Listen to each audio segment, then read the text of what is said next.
Subscribe कीजिए हमारे channel को बेल आइकॉन दबाना मत भूले नीतन बाबू हाईटेक।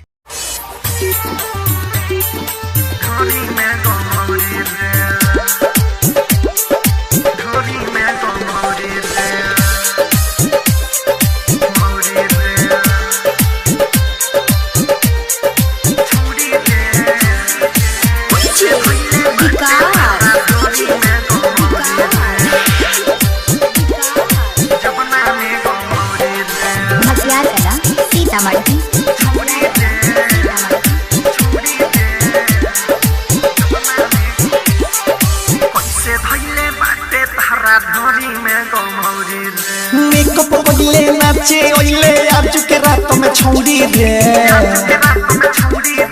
कैसे धइले बाटे तहरा चोली में गमौरी रे कैसे धइले बाटे तहरा ढोरी में गमौरी रे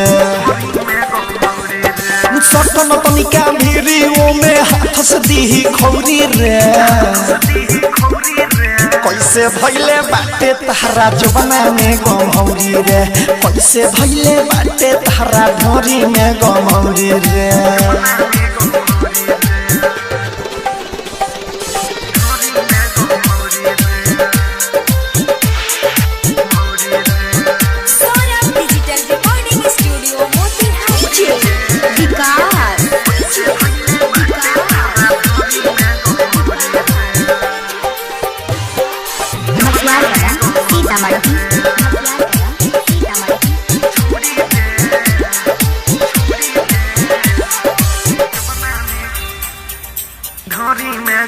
हाइलोजन के लाइट पतो हर लौकता बालौ जर रे सटन तनिका भीड़ी छौड़ी छीट दियो में पाउडर रे ओ हाइलोजन के लाइट पतो हर लौकता बालौ जर रे सटन तनिका भीड़ी छौड़ी छीट दियो में पाउडर रे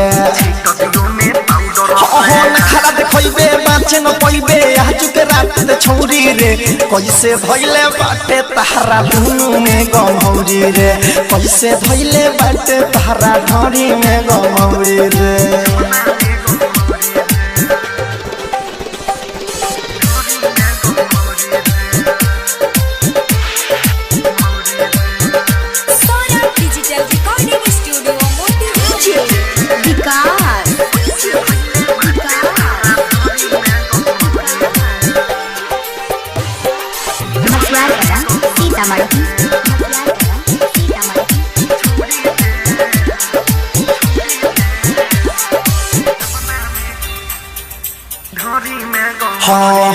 संजय सारा बिके दिहल गाना बजाओ रे हो जाई बाबा लही जा लहंगा उठाओ रे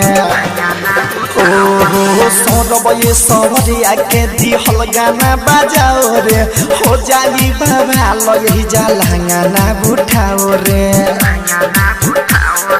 रतन तने सभी गारद भेस तो पतु अपन कचौरी रे कैसे धइले बाटे तहरा चोली में गमौरी रे कैसे धइले बाटे तहरा निचला में गमौरी रे मेकअप कइले नाचे ओइले आज के रात में छौड़ी रे मेकअप कइले नाचे ओइले आज के रात में छौड़ी रे कैसे भइले बाटे तहरा जवाना में गमौरी रे कैसे भइले बाटे तहरा ढोरी में गमौरी रे।